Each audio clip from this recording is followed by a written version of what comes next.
As I arrived at the next scenic spot in my rental car, the phone rang with a call from my mother-in-law, as if she had been watching the whole time.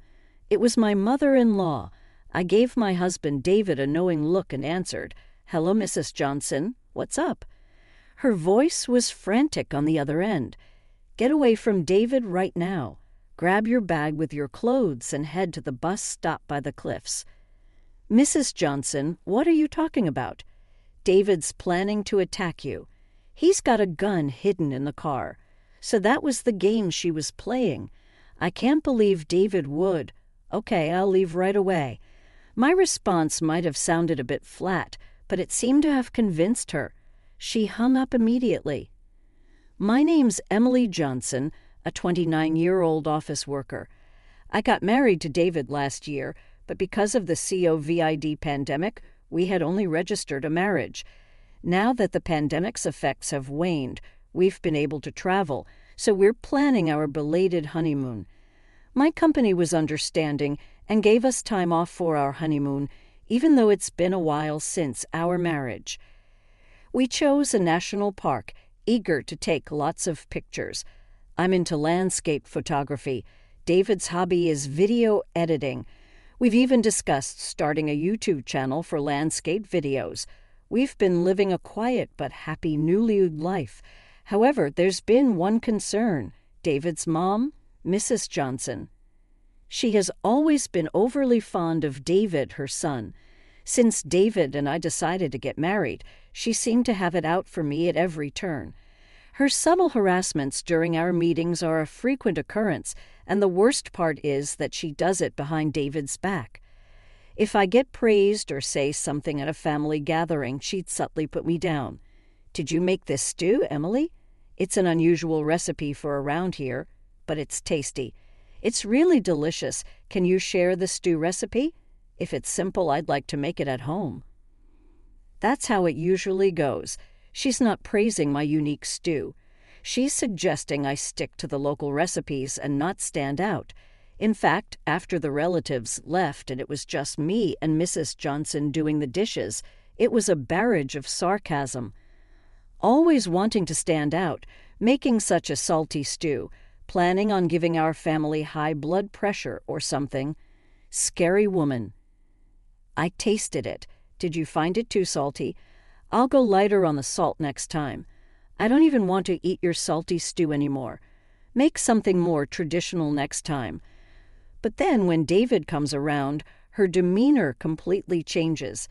"Emily, Aunt Susan said thanks for the stew recipe. Everyone really seemed to love your dish."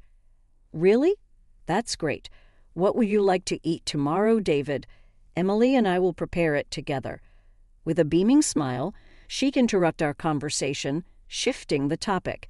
It's so blatant that it's hard to even get angry about. It's become a bit of a joke for us afterward. The hilarious part is David's already caught on to her dual-faced behavior and subtle digs. Mrs. Johnson thinks her son doesn't notice and takes every chance to berate me when he's not around. However, my husband David has already caught on and even secretly records or films her when it gets too bad. David has always resented his mother's overbearing love, which is really just over-interference. Apparently, it's even crushed his dreams for the future. So when we got married, it was David, not me, who refused to live with her. Despite the happy occasion, it seems like Mrs. Johnson thinks I was the one who manipulated him. Her excessive love for her son blinds her to everything around her. I worry she'll do something foolish one of these days. On another note, we finally decided on the details for our belated honeymoon. Taking our hobbies into consideration, we decided on a trip around scenic locations within the country. I'm excitedly preparing cameras and other equipment. David is also getting a smartphone without a SIM card to take videos. We've packed a traveling bag with clothing and toiletries. We'll be able to see canyons and waterfalls on this trip. I want to take beautiful pictures, so we need to check the weather forecast too. You're right. Landscapes shrouded in mist and clouds are mysterious and beautiful, but I really hope it's sunny. We laugh together as we continue our preparations, But even at a time like this, Mrs. Johnson interferes. Ah, a phone call. It's Mrs. Johnson, as expected. Hello, I answered the phone in front of David and quickly switched it to speakerphone. Hello, Emily. Are you really planning on traveling with David? You've been married for over a year, and now you're going on a honeymoon. What are you thinking? It seems she wants to stop me from traveling with my husband. The best response to this is to flaunt the trip. Of course, we finally don't have any restrictions. David's company and mine have approved the leave for our honeymoon, and we're going to enjoy ourselves to the fullest. Mrs. Johnson fell for my bait. What do you mean, enjoy yourselves? It's probably just a cheap inn and a miserable trip. I feel sorry for David. Mrs. Johnson's words caused David to frown in silence. This trip was something David had arranged himself without relying on a travel agency. I looked at David's face and changed my tone. Oh no, it's not a cheap inn at all. David arranged everything. We're staying at a super luxury hotel with an amazing view. Of course, the food is 5-star too, and yet it's all at a very affordable price. I purposely spoke sweetly to provoke Mrs. Johnson. I'm always being picked on, and this time she was disparaging the trip that David prepared. I wouldn't feel satisfied without getting back at her a little. A super luxury hotel. Why are you going with David? Let me go on that trip. David would want to show his filial piety to me. It seems she couldn't keep quiet after hearing about the super luxury hotel. Now she's saying she wants to go on the trip herself. No mother would butt in on a honeymoon like this. It's not gonna happen. Taking over your son and daughter-in-law's long-awaited honeymoon is just uncouth. We'll be sure to buy you a souvenir. Goodbye. Imagining Mrs. Johnson's frustrated face, I hung up the phone. I laughed spitefully, and David was holding his head in front of me after I hung up. Emily, I'm sorry about my mom. I can't believe she tried to take over our honeymoon. Well, she loves her son so much, she probably just wanted to say something. It's not something to worry about. I smiled at David, but I also felt a twinge of anxiety. I had beaten her at her own game with all the resentment I had built up, but I might have failed. What if the angry Mrs. Johnson became obsessed with our honeymoon and started harassing us? This worry of mine would later prove to be true. From then until the departure of the trip, there was silence from Mrs. Johnson, not even a phone call. I had expected her to complain to David about me, but that didn't happen either. Her silence was unnerving, but we went on our honeymoon as planned. David's choice of scenic locations went off without a hitch, and I was completely satisfied. The super luxury hotel I had boasted about to Mrs. Johnson was top-notch in every way: the view, the amenities, the food, everything. We even had the hotel staff take a picture of us enjoying dinner as a couple. Oh, I'm so full, David. Thank you so much for arranging all this. After dinner, I collapsed on the bed in the hotel room. The bed was so soft and comfy, too. Once you've rested your stomach, how about we go to the spa? In the meantime, I'll check the videos and photos we took today. The spa. How wonderful. David, who had been opening his laptop while admiring me enjoying the plush bed, suddenly raised his voice after a while.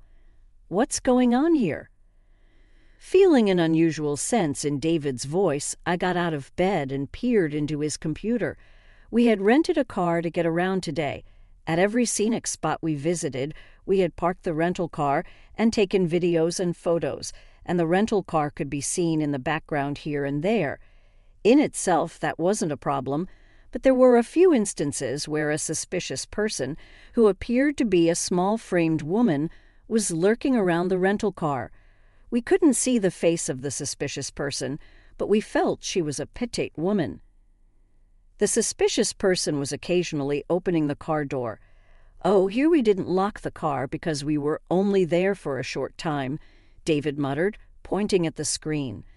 I recognized the hat the suspicious person was wearing.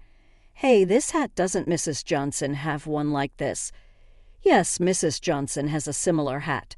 David's face turned pale at my words. "That's right, this is my mother's hat." David and I stared intently at the computer screen. The suspicious person, who looked like Mrs. Johnson, was putting something black into the rental car. It looked like she was opening the traveling bag that had been left in the rental car. Then, after a while, the suspicious person left without taking anything. Was something put into the traveling bag? I hurriedly dumped it out. It felt strangely heavy. I hadn't noticed the difference in weight since the hotel bellman had carried it when we arrived at the hotel. It was a bag with clothing and toiletries, no valuables. Nothing seemed to be stolen, and then something unbelievable rolled out from the bottom of the bag. David and I were stunned by what had come out. "What's this? You're kidding." The next morning we left the hotel with exhausted faces. We had been run ragged dealing with the incredible thing that had come out of the bag the previous day. When we arrived at the next scenic spot in the rental car, the phone rang with almost perfect timing. It was from Mrs. Johnson. I signaled to David, who was on the phone, to answer it. "Hello, Mrs. Johnson. What's going on?" Mrs. Johnson's voice on the other end of the phone sounded quite frantic. "Get away from my son right now. Grab the bag with a change of clothes and head to the Cape's bus stop." Wait, how does she know there's a bus stop near the Cape where we're vacationing? And how does she know the details of our luggage, like the bag with the change of clothes? Since she called at the perfect timing, she's probably hiding and watching somewhere. It was a call full of puzzling moments, but I deliberately asked Mrs. Johnson for a reason. "Mrs. Johnson, what are you talking about?" "David is planning to attack you. He's hiding a gun in the car." "I see. So that's the scenario." I already knew everything, but I pretended to go along with Mrs. Johnson's leading. "That can't be David attacking me." "Okay, I understand. I'll get away right now." Although my response was a bit wooden, I seemed to have successfully fooled Mrs. Johnson. Mrs. Johnson hung up immediately. I signaled to David, who was driving, and headed for the bus stop with the traveling bag. Of course, I didn't forget to pretend to be scared, and then I called the police. About 5 minutes later, I arrived at the Cape's bus stop, and a detective in an unmarked police car approached me. "Well, it turned out just like you said yesterday. I never thought you'd really call it in." The detective looked troubled. "I'm truly sorry for involving you in this farce. I think David should be catching Mrs. Johnson by now, so please come with me." I headed back to the rental car, and the detective followed me in his unmarked car. From the parking lot where we parked the rental car, I could hear Mrs. Johnson's voice. "Hey, David, how did you know where I was?" It seemed that Mrs. Johnson had never dreamed that her wicked scheme would be exposed in advance. She was caught by my husband hiding in the shadows of a gazebo in the parking lot. "Not today. I will not forgive you today." Mrs. Johnson was frightened by her husband's demon-like expression, but she was even more astonished when she saw me returning with the detective.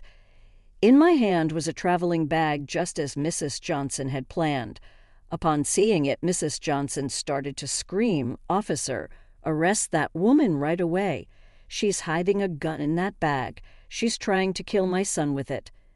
Mrs. Johnson shouted that and smirked at me, a triumphant look on her face. I silently stood before Mrs. Johnson and dumped the contents of the bag. Out of respect for the men's eyes, the underwear was placed in a small bag so that it could not be seen. However, the object Mrs. Johnson was after was nowhere to be found. "What? Why isn't the gun there?" "I put it there yesterday. It should be there." "Is this the gun you are looking for?" The detective showed Mrs. Johnson a photo.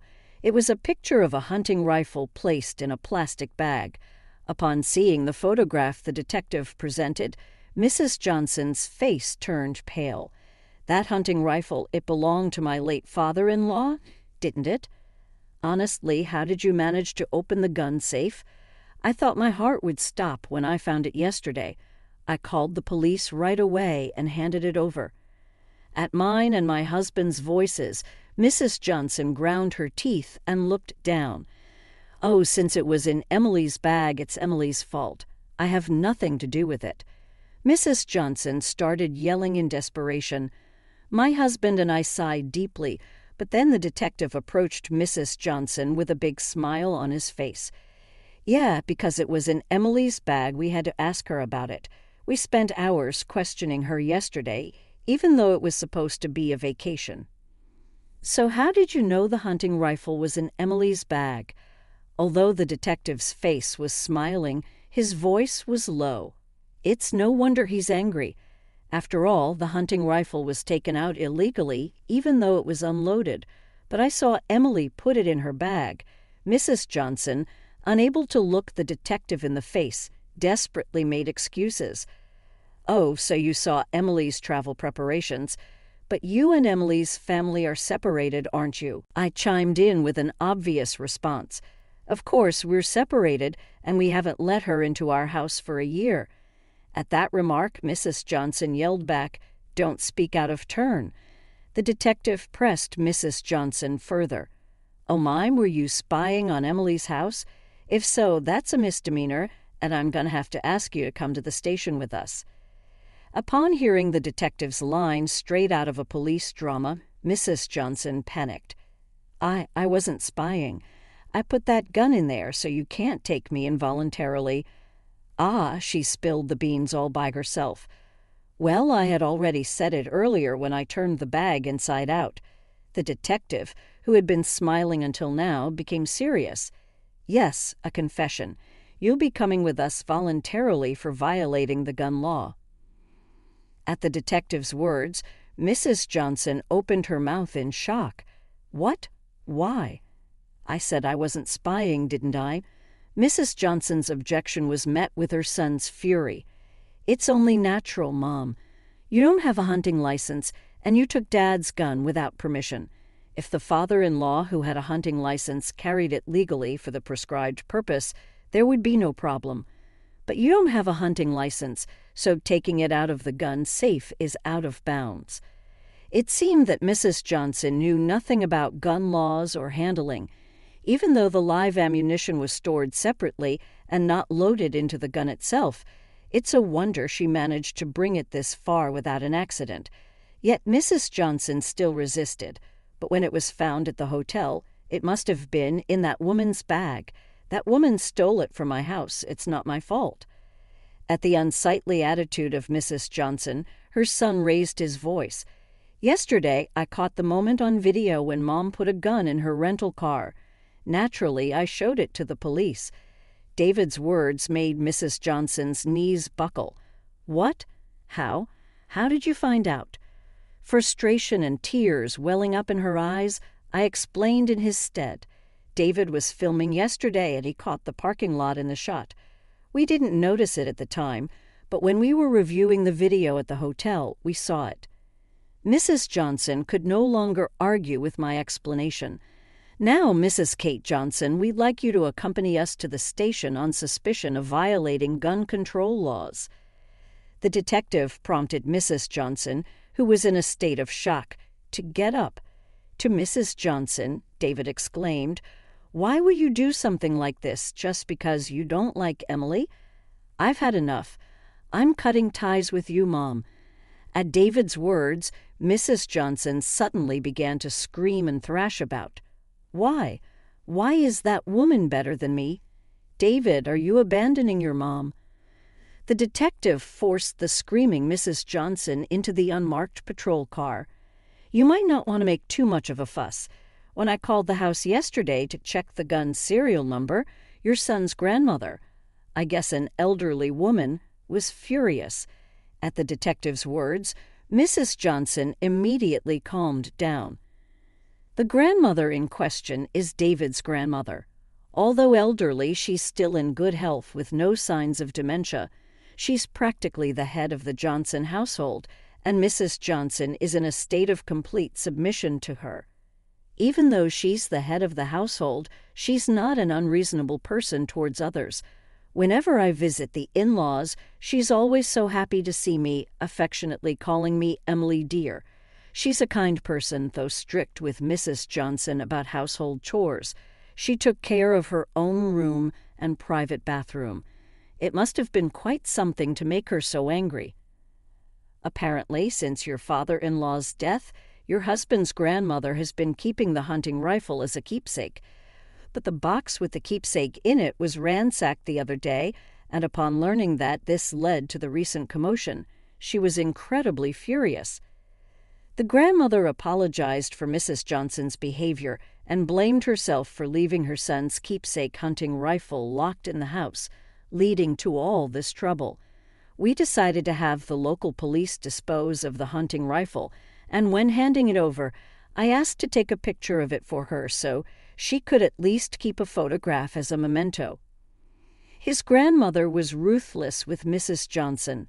According to a relative who went to pick her up, she lectured Mrs. Johnson in a voice that echoed throughout the neighborhood for over 30 minutes.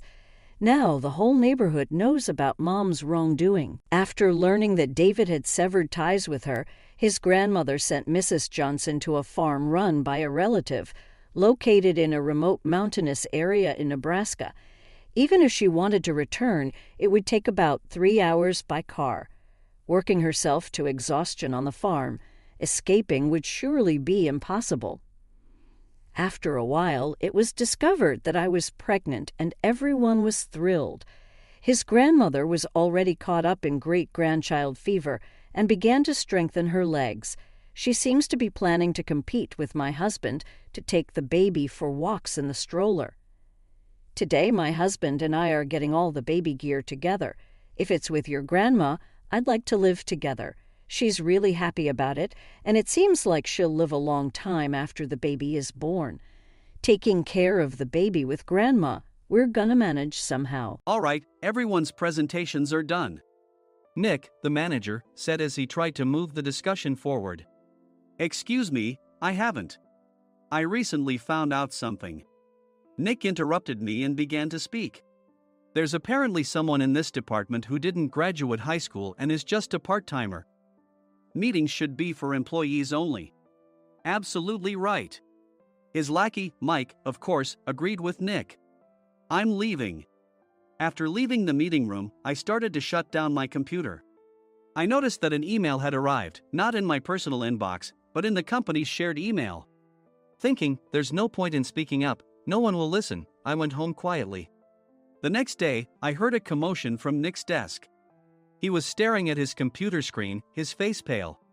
Nick, is something wrong? Mike looked at the screen with him. And he turned even paler than Nick. Why is he so angry? Knowing the reason for Mike's distress, I thought to myself, serves them right. My name is Adam. My mother passed away when I was in the 9th grade, and I was raised by my father. Well, you could hardly call it being raised. After my mother passed, my father changed. He drowned his sorrows in alcohol, and though he still went to work, he squandered our living expenses on horse racing. Because of that, I had to start working part-time as soon as I entered high school. Every month, I went to the convenience store with bills in hand that couldn't be auto-deducted from my father's account. Even though I endured it because I didn't want to be alone, I reached my limit in my second year of high school and dropped out. I found a live-in job at a distant inn. Thank you for everything. The day I left home, my father, still staring at the TV, spoke. Take care. That was our last conversation. Back then, 18 wasn't the age of majority, so I needed my father's permission to work, and I couldn't hide my place of employment. Yet, my father never visited me even once. I kept working just to survive, and before I knew it, I was 42. Years of hard work paid off, and I was transferred to the headquarters. I was thrilled to be recognized by the company, as I thought I'd be working in the field until retirement due to my lack of formal education. Listen up. Our work can change the future of our employees. Don't drag us down. On my first day after the transfer, Nick, dressed in an expensive suit, spoke sternly. There was a reason for this. Our inn was located in a prominent tourist destination, known so well that everyone in the state could sing its commercial jingle. At its peak, we had 5 locations within the state. But that was long ago. Due to financial difficulties and aging facilities, only the place where I had worked for many years and the original establishment remained. I was prepared to lose my job anytime, but now there was a glimmer of hope. With the rise of social media, the tourist area where the inn was located started gaining attention again. Depending on how hard the sales department, where I was transferred, worked, we could either thrive or be forced to give up this prime location to the new hotel chains continuously popping up. For Nick, who had switched careers from another industry to strengthen our sales, this was a battle he couldn't afford to lose. I understood why he had to be strict. "I will do my best." Nick sneered at my enthusiastic declaration.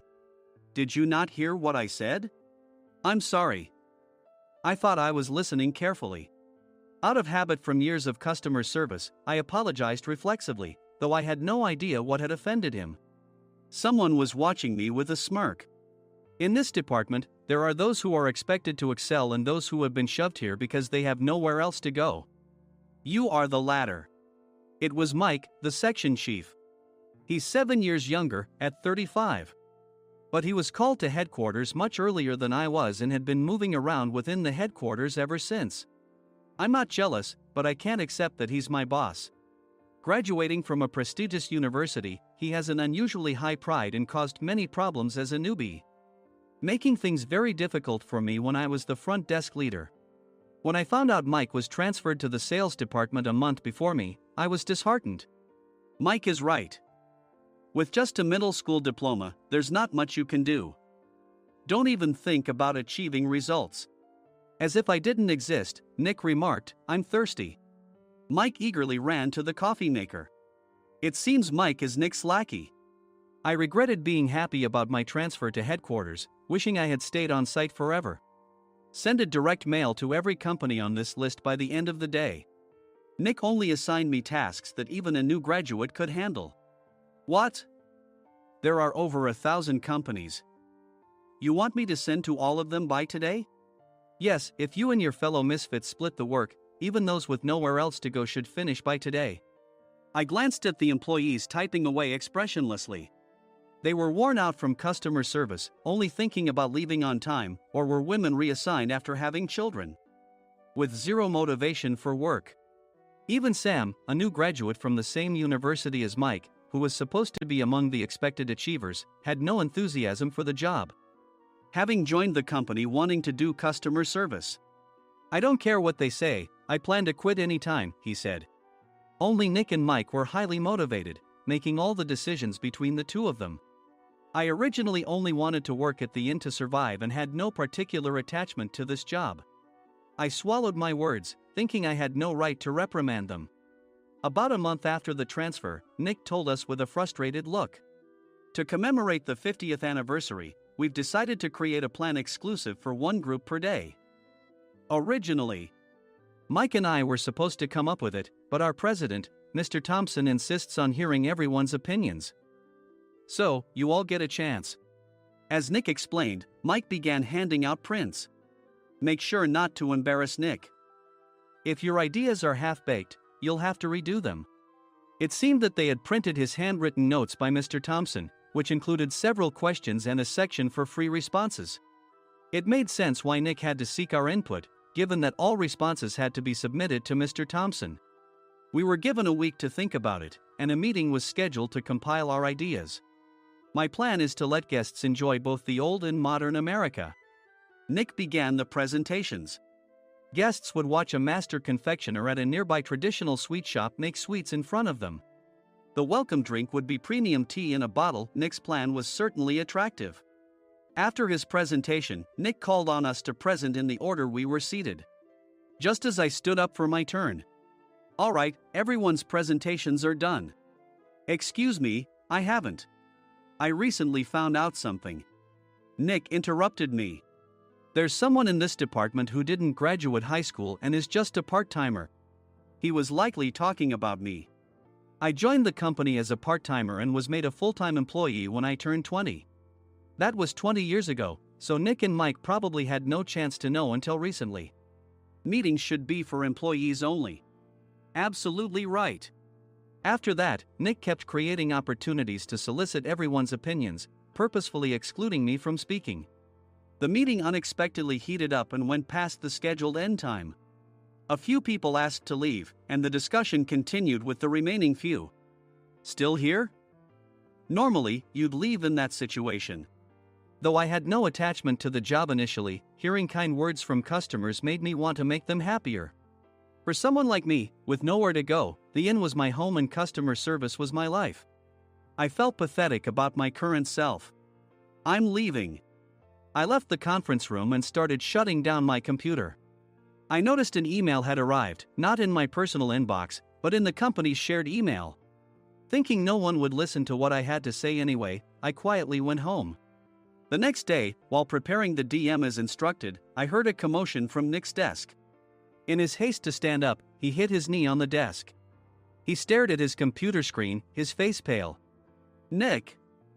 What's wrong?" Mike, thinking he should be the first to rush over, approached Nick while still wearing his coat. He peered at the screen with Nick. And he turned even paler than Nick. Why is he so angry? Who is responsible for this company? Nick, more irritated than ever, asked, and Mike answered without checking. Probably Sam. Sam wasn't there because he was attending a morning training session for new hires. Nick gave up on getting angry and returned his gaze to the screen. They were looking at an email that arrived right after the end of the working day yesterday.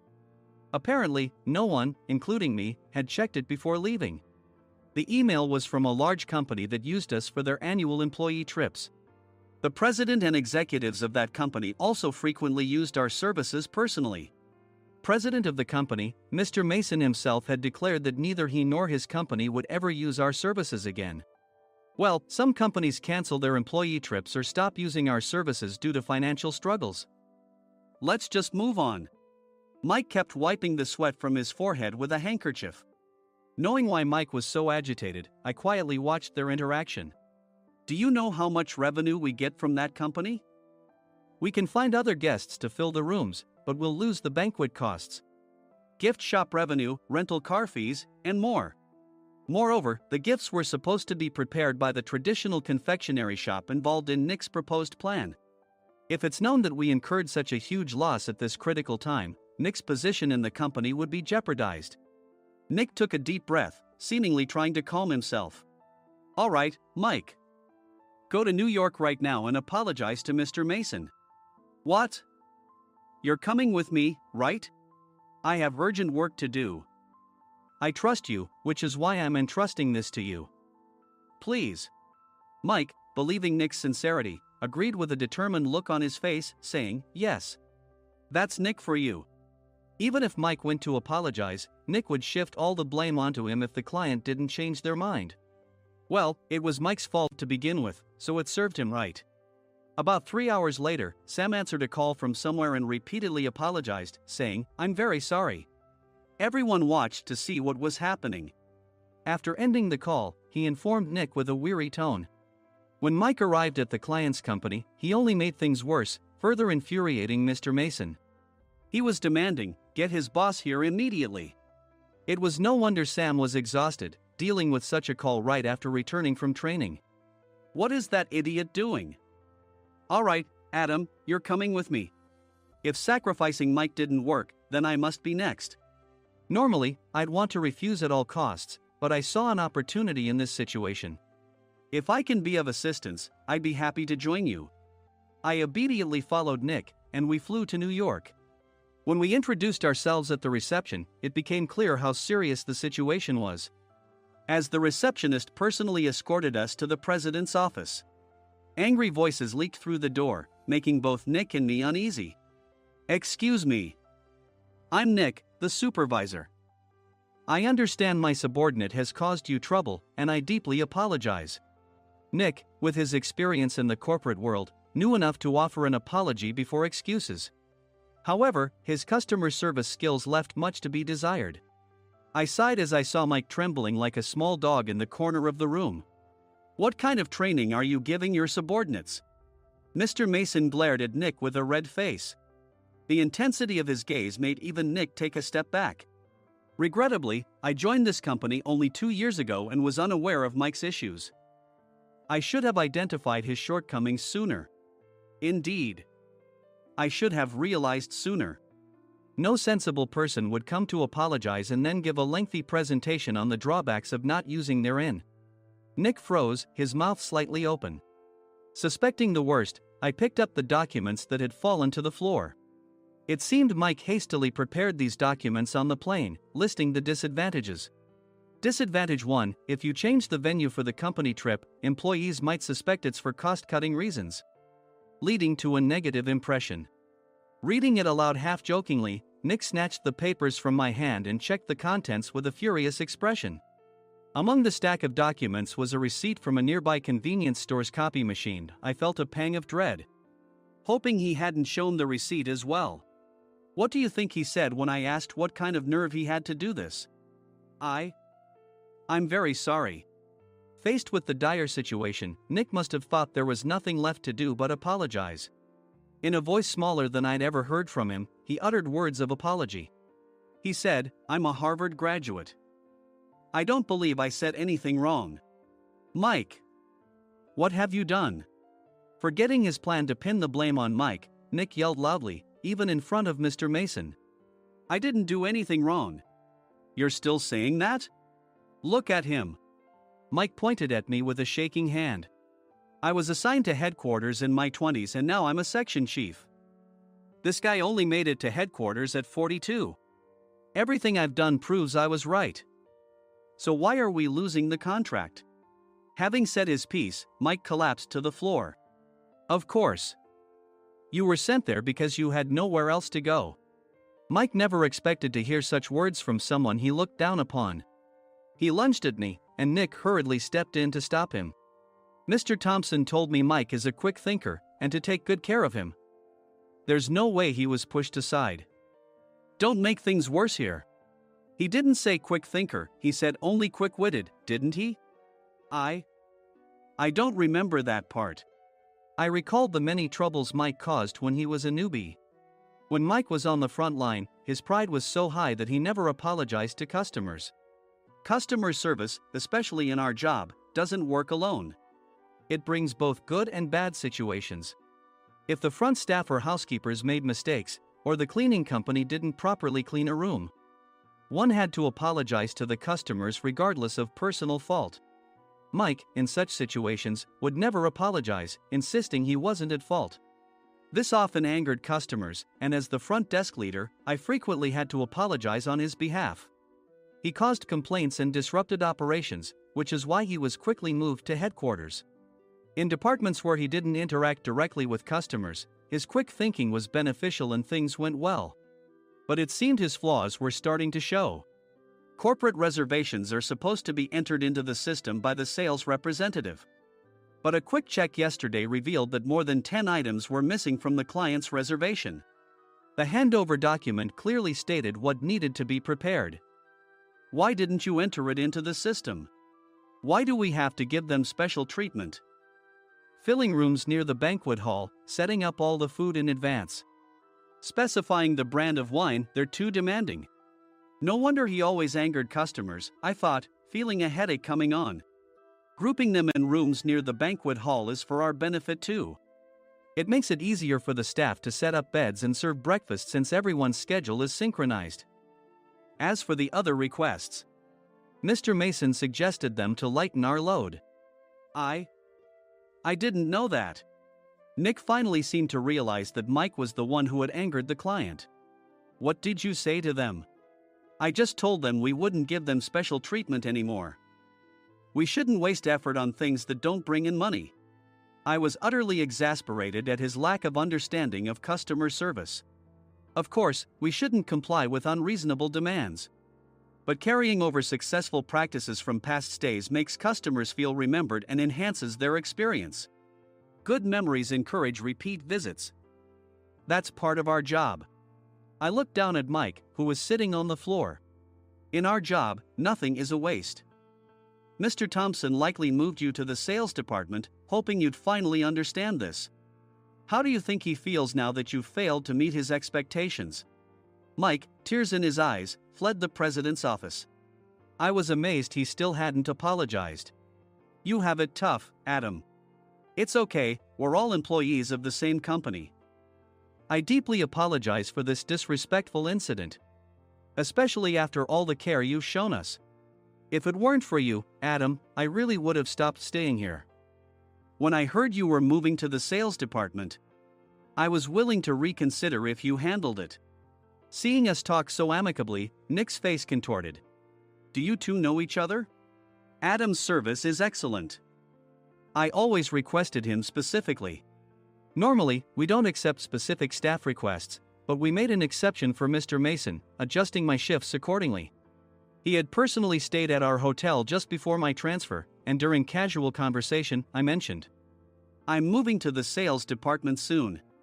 If I hadn't told him then, things could have been much worse.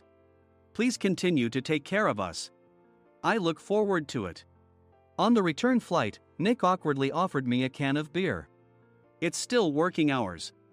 Of course, I had no intention of forgiving him for a single beer. Nick might try to pin everything on Mike and avoid any consequences. While pondering this, a startling fact came to light. "Nick, the tea bottles for the plan have arrived." I handed Nick a bottle labeled with our inn's name. "They look good." "What are you talking about?" "These are plastic bottles. I had assumed we would use the trendy, high-end bottling tea. But what arrived were ordinary plastic bottles of tea with customized labels. The only unique aspect was the label, which had the inn's name, making it look customized. Upon further investigation, I discovered that a substantial amount of money was set to be paid to the tea company. It was priced like bottling tea. Does this plastic bottle really cost $100 each? The tea inside is specially blended for us. The extra cost is for that. Wouldn't it be better to use another tea company? Or is there a specific reason we must use this one?" As Nick continued to make excuses, I showed him a printed email. I informed the tea company's president, Mr. Mitchell, that we discovered irregular payments and he confessed. He said you two were high school classmates and planned to split the extra money. That idiot. Why did he confess? That's not important. You should worry about yourself, this could turn into a police matter. Opening the bottle cap, I suggested. How about calming down with this tea? It supposedly has a relaxing effect. Nick drank the tea frantically. In the following days, decisions were made about their fates. Mike was reassigned to the General Affairs Department, with no chance of transfer or promotion, as per Mr. Thompson's orders. As for Nick, since the payment to the tea company hadn't yet been made, he narrowly avoided legal trouble. Instead, he was encouraged to leave the company, and to avoid further complications, Nick submitted his resignation. Rumor has it that connections between HR departments have made it difficult for him to find new employment. Even though it was good to have those two gone, something unexpected happened in the sales department. Everyone became motivated and united in refining the 50th anniversary plan. In the end, my plan was adopted. We collaborated with the Tourist Information Center to provide personalized guides. The plan, tailored to the number of guests, was truly special for the 50th anniversary.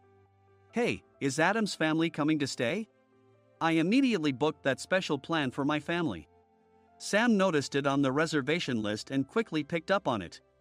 "Yes, I'm inviting my father." "That's great. I might invite my parents too. I lacked the courage to face my father just as Adam. But here, with the confidence Mr. Mason praised, I felt ready. The 50th anniversary plan was a perfect opportunity to reconnect with my father. I hoped to bring back the days when we could laugh together as we once did.